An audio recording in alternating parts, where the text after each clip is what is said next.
I don't really post too many pictures or whatever. Probably like, even like on my personal, like I'm really only like posting stuff when, we're about to drop a collection or something like that. Just like, using our platform or whatever to, promote what we're doing and stuff. And that's, I try to look at it as like that and only that, because I feel like not deviating. Yeah, exactly. And I feel like, I want Epsom to be something that, like, if the internet was gone tomorrow, like, it would still, it would still be here. You feel me?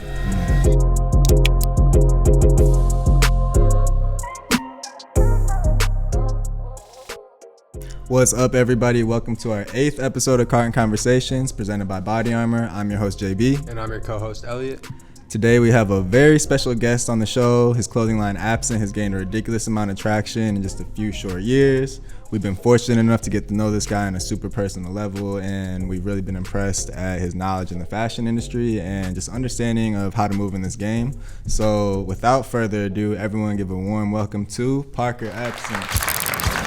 Happy to have you. Thank you for coming on the show. Yeah. I want to start with, I think one of the best parts of your story is the fact that you grew up in Utah. So what was that like for you, just growing up even before the brand and stuff? What's Utah like? It's a small town, like 45 minutes outside of Salt Lake. Mm-hmm. So it's, small town. But yeah, it's very like religion heavy. That's like what the culture is really. And my family was never religious or anything. So it was like, we were always just like different, I guess, in a sense. But I don't know. Growing up there was, it was cool. It was, there's not really too much going on there though. So kind of like not much of a scene, fashion scene. Yeah. Like there's a couple stores here and there, but it's not anything too crazy. What are the pop-in stores in Utah? Honestly, I think a couple of them probably closed doors by now at this point. But there's one. It's called Feist. Feist Gallery. I know one kid that works there, and then the other one, Drux. Drux. Oh, I know about Drux. Yeah. That's really it as far as like specifically geared towards like streetwear or whatever. At what point did you meet Caleb, and how did Asht get started? So it's actually kind of a funny story how me and Caleb met. So we were both, before he joined Epsom, this was really before Epsom even started. We were both doing little like one-on-one cut and sew pieces, like repurposing already made clothing separately. Yeah. I had never heard of him, but we were in like the same little community, whatever. But this was like 2017. We had both made a pair of shorts that was like damn near identical. It was a pair of vintage NASCAR shorts, like made two t-shirts into a pair of shorts. Word. And it was like literally posted it the same day. And you know how kids are, like they'll start to say who bit who, whatever, yada yada. But we started talking about that after, and DM'd each other, kind of realized that we were doing similar things, and then from there just started to be internet friends. And then so it was all love, like when it wasn't there was no like animosity or anything. It was like kids that were replying to it or whatever kind of like set it up that way, if that makes sense. It was probably 2 or 3 months after that, I did the first Epsom drop, and that was the airbrush shirts, the Heaven and Hell ones. And he had like done something that was damn near identical again, but he was still waiting on the production order to come in. And that's when he realized, like, I'm just gonna try and like work with him. You guys got the same vision. Yeah. So it came about that way. And then the MLB rhinestone shit, that was the first thing we worked on together. And initially it wasn't even just an Epsom drop. It was supposed to be Epsom plus Unathletic, like his art name. And it did really well. And then we just decided from there, like, let's just partner up. Yeah. That's how it came about. Word. Yeah. I remember you telling me that Cole actually bought one of those airbrush Yeah, that tees. shit was crazy. I remember because I worked at a daycare at the time, and we probably did like 40 units. Like, there was 2 different shirts. I think we did like 30 of the yellow one, or the halo one, and then like 25 of the other one or something like that. But it was like, I remember it was like a day after the drop, because I just left it up. And I remember seeing like Cole Bennett bought one. I was like, oh shit, what the fuck? Like, that had to do a double take real quick. And that was before I like even met Big A. So Yeah, nah. Yeah. Golden State's tapped in. Hell with yeah. that shit. I remember even with Clean, you know, he was one of the early, like, I don't even want to call him an influencer, but for lack of a better term, like, you know, personality, definitely. big personalities to support it. Hell yeah. What were some of the other challenges with starting a brand in a super small market? Were you selling a lot of things to like locals, or was it all internet based? Kind of at first, like with the whole one-on-one shit, I was like, you know, sometimes I would sell a piece to a kid at my school or something like that, or I don't know. It was still like mainly online at the time, but yeah, just where I like, especially where I'm from, like kids don't really do stuff like that, like what I'm doing, so. It was challenging, but I just learned how to, you know, really utilize the internet. As far as like trying to sell shit in Utah, like it's kind of dead. Yeah. Word. When you left Utah, you could have easily went to LA or to New York. What made you decide to move to Chicago? Before I moved, like before I had any plans of moving or whatever, like before I really found what I was doing, I would just like go through like all the people that I fucked with, like in the industry, and just I sent him a message like trying to be an intern basically, and the one person that responded to me was Clean George. Yeah, it wasn't like shout out Georgie. Yeah, it wasn't like yo come work for me. I think all he said was where are you from? But then like 2 months after that, I remember I was in Charlotte at the time doing my first ever pop up, and I was like about to board, and George DM'd me on Twitter. It's like yo, let's do a collab. I was like all right, you know, let's run it. For the lookbook, he asked if I wanted to come out here and just like, you know, shoot it and just see, because I think he had just barely moved out here, was like in the process of moving out here. When was this? Late October 2018. Oh yeah, that was. We were working on the first festival. Or no. The second. I think it just hit it. Second. Yeah. Second festival at that time. Yeah. And that's when I first met Big A and George, and you know, they introduced me to everybody, and you know, I think that trip, it was like, I was probably here for maybe 3 or 4 days. We were staying at Avondale. And legendary spot. Yeah, facts. Legendary spot. If you know, you know. Yeah. That was like that was like the breaking grounds or whatever. But that's when I realized that I really wanted to be out here. Yeah. Just from that trip? Yeah, definitely. So shout out Clean George. Shout out Clean George, man. So now that you've been out here for a couple years and the brand has taken off, so crazy. You know, I'm sure we talked about it a little bit earlier, but people back home, you know, how do they receive your work now? You know, is it weird going back home? Yeah, definitely. I don't know. It is weird just because like you know, not a lot of kids from where I'm from really leave, if that makes sense, like, or go off and do something that's like out of the ordinary, I guess.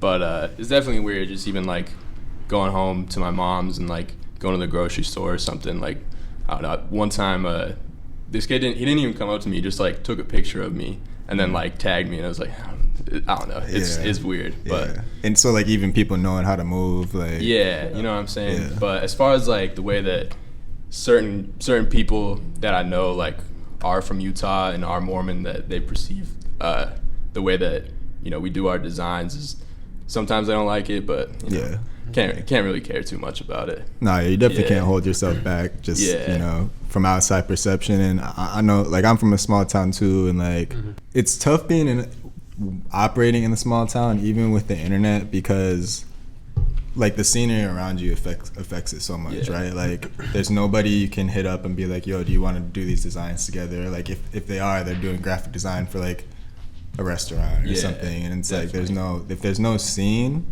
I feel like, you know, you can use the internet all you want, but it's still really hard to execute something from there. And then when you leave, it's like everyone in your hometown, it's like, oh, like he's like sold out, like, you know, whatever. But obviously that's not the case. It's just positioning yourself better. So do you see yourself in the future like bringing something back to Utah, maybe trying to start a scene there? Or I don't, definitely not like within the next like 2 years. Maybe like if it ever gets to a point where like Epsom said and done, and like, you know, I want to take on a new challenge, maybe that's something. But not through the vessel of Epsom. Yeah, nah. Just because like I don't really, you know, that's where I started it, and that's where like, you know, I learned how to grow a brand. But I think I like to say that it, you know, we started it on the internet, not like to a specific place. I'm glad you said that, which kind of leads right into our next question, actually. I want to ask you a little bit about just this new wave of designers coming up. It's almost like what,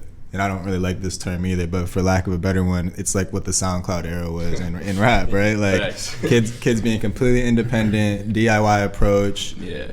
Don't need a label or some big budget to do like the mix and like the bells and whistles. Literally anyone can do it. Yeah. Anyone can do it, right? And SoundCloud became this crazy platform for people. And you know, the mix and mastering might not be the greatest, but like the emotion and like relatability is like so apparent in the work. And I feel like Absent, and along with other brands, has been definitely, you know, the leaders of that pack.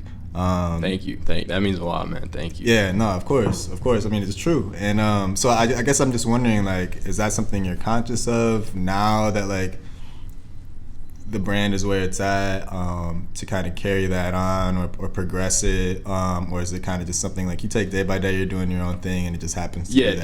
Definitely take it day by day. I try not to think about that too much. I just focus on my work, and you know, I try not to think about that stuff, but you know, obviously there's truth to it, and you know, I think that if, you know, we just keep doing our thing, you know, I think that it'll continue to grow and be that way. Do you see Absent ever crossing the boundary of like the underground fashion world? I think it has a little bit, and where we've kind of, you know, I don't like to like classify myself as like streetwear. On one hand, like Absint's like high end, and then on one hand it's like streetwear, and I feel like we've like fused the two together really well, and I can't really like name another brand that's like done it in the way that we have, and that's why I think that it's been doing so well. Yeah, I would agree that you guys have fused it together well. Thank you. Even looking at the placements from like LaMelo Ball to Quavo to Billie Eilish to Tyga, huge mainstream figures that are representing the work. What does it mean to you to get those cosigns, and what did they do for the brand? It's definitely cool. It's like, you know, anytime like, you know, celebrity or whatever rocks some shit, like it's a, you know, it's a cool moment. I think the one that like did the best or whatever was the when Quavo wore the pants for All-Star Weekend. That shit went crazy. That was probably the biggest moment for me, and I like seeing that stuff. It's always good to have validation from, you know, people who are higher up or whatever. But yeah, that shit was crazy. What was that like? How did that even come about? It was January, and his stylist Zoe had hit me up. Well, not Zoe, but her assistant had hit me up to go out to New York and help style for Saturday Night Live, just like bring pieces and, you know, put together some shit. And so I just brought, literally they gave me like a day's notice to do that. And I brought a bunch of shit. I had, at the time, me and John Sukami still lived in the same building. So I just hit him up. I was like, yo, bro, like, I need pieces to bring. Yeah. So he made a bunch of Absent Sukami one-on-ones. And in one night? Yeah, literally it was like 12 hours. Crazy. And yeah, so I probably pulled up with like 8 different pieces. And I thought he was going to wear it to Saturday Night Live because beforehand, he was like posting videos on his story wearing it. But we had the little Atlanta logo on it, the Braves logo on it, so they made him take it off. But wow. Yeah, and then it was like however long after that All-Star Weekend, he wore the pants that I brought him. I think that's how it mainly came about. Yeah. I mean, the one constant in like all these stories so far is, and you touched on this earlier, like the utilization of the internet. You know, from Quavo's stylist assistant finding you on social media to you know, you being able to network from Utah.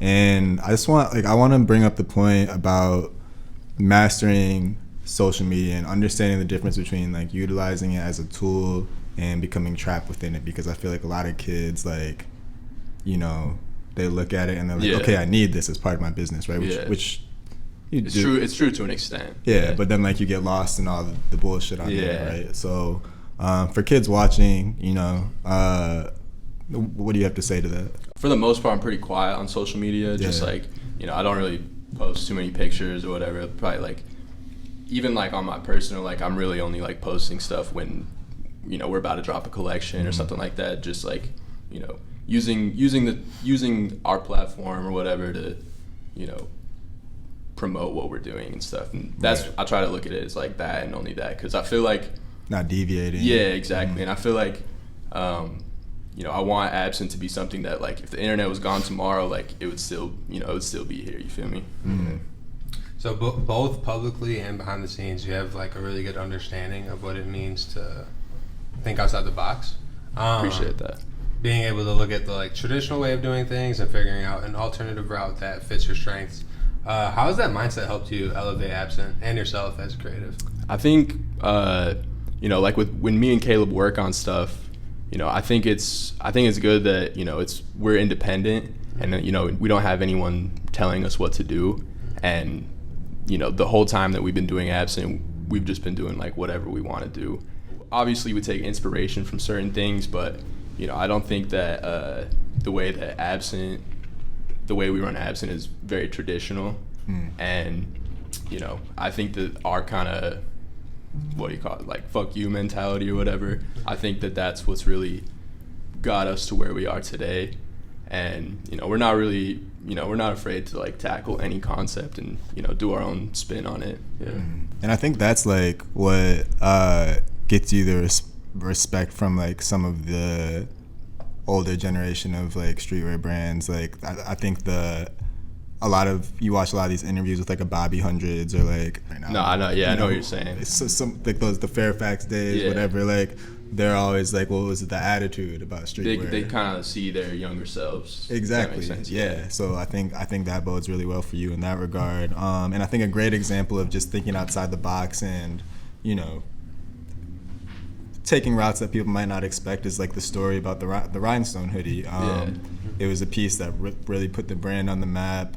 Definitely. But then, and correct me if I'm wrong, but you started noticing super quickly that it was getting replicated and bit, and now you even got like Cactus Plant doing like the rhinestone dunks, and like who's to say that like shout out Cactus Plant. Yeah, shout out Cactus Plant. We love Cactus Plant. But that's a fact. Like if you go through, not to bring any negativity towards this, but like if you go and like you find a brand that maybe they have like 200 followers and they're just starting out and maybe following 2,000 people just to get people on their shit. Like it's not unlikely for like their first or second piece to be a rhinestone piece. Right. Yeah, and I feel like there was only at the time that we did it, there was like only maybe 2 other brands doing it. And now it's like it was this whole thing that just like exploded like way bigger than, because that wasn't like our intention. We just wanted to get a piece off real quick and then work on all the other shit. Yeah. And we didn't expect it to like have as much longevity as it did. And because I don't know where I read this, but like normal shelf time for any product is 2 weeks, and it's been a little over 2 years now, and we just barely deaded it. Yeah. That's crazy. Yeah. That's crazy. And I mean, I'm sure you could have sold a lot more. Definitely. Right? But honestly, I don't want everyone rocking that one. We have, I feel like we have a lot of shit that's a lot better than that, and I appreciate what it did for us. Yeah, right. I'll leave it. Yeah. Leave it there and on to the next thing. Yeah, exactly. I feel like we put it away properly too. And I feel like people would say like, oh, like you look at like an Ed Hardy or like Von Dutch and like but like they were doing it, but like you guys brought it to this industry. Facts. Right. Facts. They've been doing that shit since the early 2000s. Yeah. Or like shit, I'm blanking. What's the women's sweatpants, like the pink one, the pink ones that have Baby Fat or yeah. I think Juicy Couture. Juicy Couture, yeah. Word. Like they've been doing that shit since I don't know, late 90s, early 2000s. So well, and I think that's an important thing for people to understand. You talked about earlier, like the kids creating these narratives online when they see people post similar, like you guys got to understand there's layers to these ideas, and like you might have seen rhinestone on clothing before, but to bring it into streetwear and to bring it with the baseball logos and like give it a new attitude almost is like definitely. Why it's a fresh idea, right? Facts. And I don't honestly, in my honest opinion, I don't think there's been a brand that has done it as clean as we did, because I just think that it's like there's not too much going on. It's still very simple, but it has that little subtle hit, and that's why I think that's why it did so well. And also we paid attention to the detail as far as like what blanks we're doing, what color is this, like a couple of the hoodies that we did, like you can't find that colored hoodie anywhere else, just because we specifically dyed it to like a specific Pantone, similar to like how you guys do. So it's like you can't find that shit anywhere else. Facts. So we have a new segment on our show. We're gonna interject the interview for a second. It's called Quick Sips. And basically, we throw it right in the middle of the show. It's a lightning round of questions we put together, catered specifically to you, and you get 60 seconds. You just try and answer as many of them as you can, let's right? go. So however many questions you answer is your score. And then at the end of the season, whichever guest scored the most points will be sent a special gift box curated by us. Let's see, who else has been on Quick Sips? Chris. So we had Chris Kites, Ooh, and we had I'm Tizo coming for touchdown. I'm coming for you, Kites. The record is 11. Yeah, They both have 11. They're tied on the tied. leaderboard with Yeah. How many 11. questions are there? As many as you can get. As many as you can get in Like, 60 all right, seconds. All right, let's go. Can So- I do like one word answers, or does it have to be like a? Yeah. No, like answer them as quick as you can. They're like set up for you to answer quickly. Okay, bet. Yeah. Okay, so that time starts after Elliot asks the first question. All right, let's go. I am ready. Let's go. Quick Sips with Parker absent. Leo or Monty? Leo. First Utah food spot you'd recommend to a tourist? Beto's. It's a burrito spot. Who's better at basketball, you or Bentley? Bentley. First name, last name. Date of birth.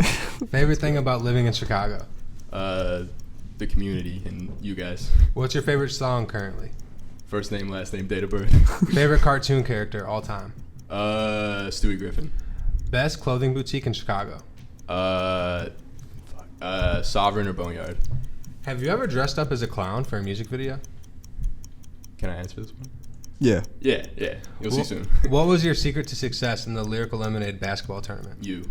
Donovan Mitchell or Karl Malone? Karl Malone for sure. If you weren't making clothes, what would you be doing? Photography. Coronas or Modelo's? Coronas. Hot Cheetos or Hot Funyuns? Hot Fritos. Twist. What's your favorite color? Pale red. Favorite shoe to come out in 2020? Heaven on earth. Big A or George? And that's time. Everybody give a round of applause. Parker absent on Quick Saved by Sips. the bell. I couldn't do that one. right. Yeah, it was good timing. All right, so let's tally up the score. Let's see. 15, 16. We got a new leader on the leaderboard. Okay. I wanna ask you, but a little. We got to get some context. I think. to a couple of the questions, Some of right? these people might not understand. Okay, So Leo or Monty? Those are my dogs. Okay. I should have said both. But Yeah, sorry to make you choose. Nah, I'm sorry to make you I've had choose. Leo for longer. We have a stronger bond. Facts. He's I thought you were gonna we've say had- Monty. We've only had him for like 6 months, so we're still kind of like getting used to him. He's a puppy and shit, but I fuck with both. So. I saw the picture of Monty in the book bag, so I for sure thought. Was it Oh, Monty yeah, or was it yeah, Leo? in the book, yeah. Yeah. Little, my girl bought him a little like backpack for the airport. Yeah. Just like pokes his head out and shit. That's how you know a dog is bougie when they got the backpack in the Facts. airport. That's they're living their best life. Yep. And then Bentley. It's my little brother, and he just barely moved out here. Yeah, like a month ago. He's Mm. fucking back there packing orders right now. Shit's Shout out crazy. When That shit is so crazy to me. He's a Yeah. dog on the When I court. dropped him off, I was like, I just dropped Proud my little dad. brother off at his job at Lyrical, and Big A and George are his boss. Right. Isn't that fire? Weird year. Shit And crazy. then you could talk about it because it'll be out by then. But dressing up as a clown. The Bad Boy shoot. Mm. Yeah, I remember that was a crazy ass day because Anthony hit me and told me that you guys were gonna need me. I was like, all right, bet, let's go. And I just kind of I expected it to be like a light little Right. maybe I'm there for like an hour, but we got there at like 8 a.m. We didn't get back here until like midnight maybe. Oh yeah, it was a full day. It was cold Yeah. as shit that day. Yeah, too. I think so. Full clown makeup, Yeah. fucking, and I remember Cole. I don't think he knew any of the other extras' names, so he's like, anytime that like we were shooting, he would just like tell me to come to the front. So I'm excited for it to come out. That's just gonna be. Oh, fire. you got a couple of starring moments in Yeah. there for sure. I wonder if anyone's gonna pick up on that. So speaking on just 2020 and some of the things we've talked about that you've done this year, it's obviously been a tough year, for everybody. Weird year, learning how to navigate it. Yeah, you guys seem to have moved through it so seamlessly. I mean, you guys just got done doing the Chinatown Market collab. That was huge. Hell yeah. Really made a huge moment over the internet without having to do anything in person. Yeah. When was the point where you figured out, or was there a couple points maybe that you were just like, all right, you know what, this is what we're dealing with right now, and how do I work around it? It was at the beginning of the year because COVID like really started to go crazy maybe 2 days after we did the LA pop-up. And that was like like the high coming off of that pop-up was the craziest shit, just because it was, you know, it was basically the first like pop-up, like real pop-up I've ever done. Yeah. You know, kids lined down the block and shit. You guys were right on Fairfax and Melrose. Yeah, so it was like Fairfax right on and the Melrose, corner. This little, I can't remember what the store's called, but big ass fucking, yeah. But so just like coming off of that, and then like, you know, I was in LA for like 2 more days after that, and then, you know, we started getting all like these, you know, warnings, like city lockdown, whatever. So like, you know, we got to get the fuck out of LA. I went home to Utah, and I was there for a month, and I think it was during that time I really realized, like, you know, I'm gonna be here for a month. The seriousness of it. Yeah. Because it was like, at first it was like, you know, maybe shit will be shut down or whatever, but, you know, shit's still gonna go on, which it, you know, it did in a sense. But I think, honestly, I think it was when the NBA shut down. I was like, all right, damn, like this is a real thing now. And that was literally 2 days after we closed the doors for the pop-up. And I was like, I was stressing out, just said, fuck it, I'm gonna go to Utah, I'm just gonna lock in. And during that time, that's when we finished designing our summer collection, which was our biggest drop ever. And then we also finished the Chinatown shit, which was now up to date our biggest drop ever. So part of it was just you being queued up and prepared with the shit in the ball. Yeah, like we had stuff that I knew I had to work on, and me and Caleb really, you know, it was literally for like 1 whole month we were on FaceTime every night for like 7 hours just working, and that's how those 2 collections came about. Yeah, you just gotta find a way to make it work. Yeah. What was your first memory of like, oh shit, like COVID-19 is some crazy shit? So we had a meeting here in like probably early March, and we were about to drop the festival lineup, and we were like, all right, let's push it back a week and see if anything gets better. And it didn't. Kids were pressing y'all for the lineup. Yeah, we had just started doing like our social media rollout, and because you already made a couple posts. And a couple posts, and because we kind of keep it inactive, like outside of festival season, so like, we were just starting to get that out. Backs to the wall for real. Yeah, but we had that meeting, and then about a week later we had another meeting, and we were like, all right, if you want to work from home, you can work from home. If you want to work here, you work here, but you have to like lock yourself in, and yeah, that was like when I realized this is like a real thing. Yeah. Like if my friends are scared, like, because, you know, a lot of the guys here, like George, you know, George doesn't get scared of shit, but like I remember George. Oh my god, I'll never forgive George, because when COVID kicked off, he literally said, like, in one of our meetings, like, quote, like, I will never forget this. He said something about impending doom excites me. That's what I was gonna say. I didn't want to hear it out though. Crazy. George he has that let it burn. Post-apocalyptic like fetish I'll or never some shit. Like, I remember when Coachella got canceled.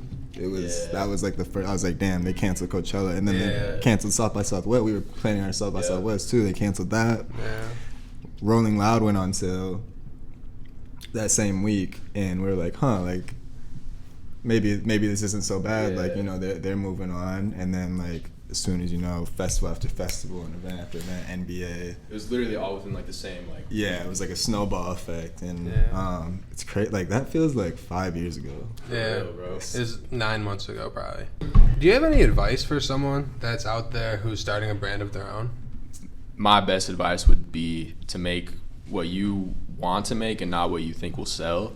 Just because, you know, you wanna make something and look back on it in 2 years or whatever and genuinely be proud of the product and you know, the way you presented it. You know, I would say, you know, take your time, you know, don't be afraid to take a step back and really think about the way that you're approaching, you know, your brand or whatever project it may be that you're working on, to really make sure that, you know, the final presentation is like a full package. Because, you know, attention to detail, just make sure that what you're making is what you want and not what you think people want. Yeah, obviously cater to your audience, but at the end of the day, you got to make what you want, because, you know. What you said earlier about like not being too distracted and not consuming, like you're very studious in fashion. Like you're very. We were just talking about this. I like to think so. Yeah. Yeah, no, you are. I mean, like, you probably know more facts, like factoids about like designers and shit than anybody I've ever met, honestly. I and appreciate that. But you know, there's a difference between doing that research and like just looking at Instagram all day and like Yeah, screenshotting shit, you know. definitely. And so like I think also just the substance behind what your ideas come from. Yeah, right? facts. I watch a lot of YouTube, like whenever, because honestly, my day to day, I'm at the house just working. You know, I have a little home office. You know, we work there plenty of times. Have the little TV on the wall, just like throw on YouTube, autoplay, and just, you know, the more you know, the more you grow. Yeah, a little 2K in between. Yeah, you feel me? Hey, didn't you guys actually play 2K last night? A couple nights ago. Yeah. The first time I ever played 2K21 was with JB in his office, and it was the first time I ever played it. This was probably 6 months ago. Yeah. And we got to halftime. JB was probably up by 20, and then said, "You want to call it?" And I was like, Damn. Hey, I've heard that one before. Yeah, I don't hold back. If you want to get on the sticks with me, I don't hold so back. You know? yeah, that from that point, that's when I was like, you know, I'm gonna be good at 2K. You got me I'm back. not letting shit slide. So off the sticks though, last week you guys actually played against each other, playing some 3-on-3 on the court. Where are you playing with us? Oh yeah, let's talk about well, this. Let's talk about teams this. aren't important. No, teams are Teams very aren't important, important. man. But You're not gonna you like- were on one team and JB was on the other. How did that go? JB plays like Kyrie. Okay. You heard it here it's, first. It's you know, his play style is he's very fast. Yeah. And I'm tall and not fast at all. So, you know. That is legit the best compliment I've ever gotten on this show. Maybe. Literally, He's been asking I'm fully about- taking that to the head. He's been asking about Well, his let's player just count see, too yeah. all week, so he Yeah. needed that. For the record, the teams were. I'm sorry, I gotta out you.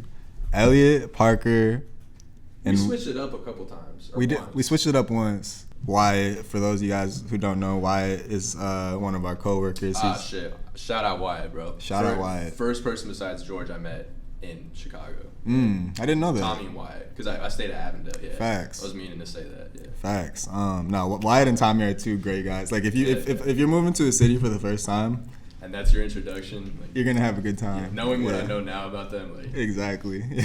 No cap. I'm so glad that we just got off of that. No. We're bringing it back. It was Wyatt. I don't know. Nah, I already paid Jackson $20. He's cutting that out. No. I can't Wyatt, remember why you're dodging. I don't know why you're dodging that. Wyatt, Elliot, Parker, me, Bentley, Yeah. and Jaden.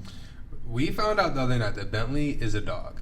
He's a dog. Yeah. He was scoring at will. He was probably the most, in his own way, athletic out of all of us because he's young. You know, he's got the fresh Yeah. legs. He just barely. He played basketball all the way through high school, and like he just barely graduated.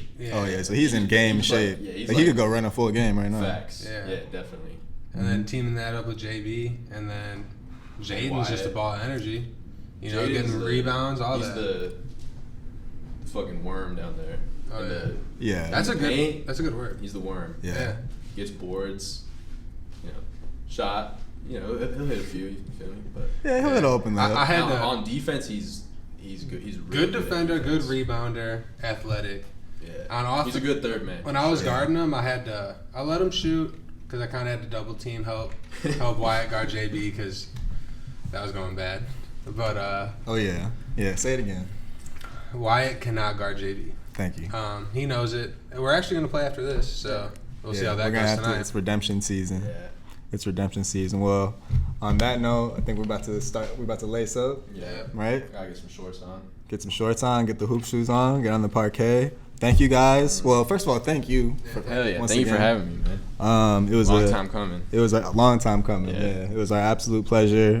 Thanks everybody watching. This has been the 8th episode of Carton Conversations presented by Body Armor. Like, subscribe, comment. Let us know who you want to see in the next episode. I'm JB. I'm Elliot. Parker absent. Peace.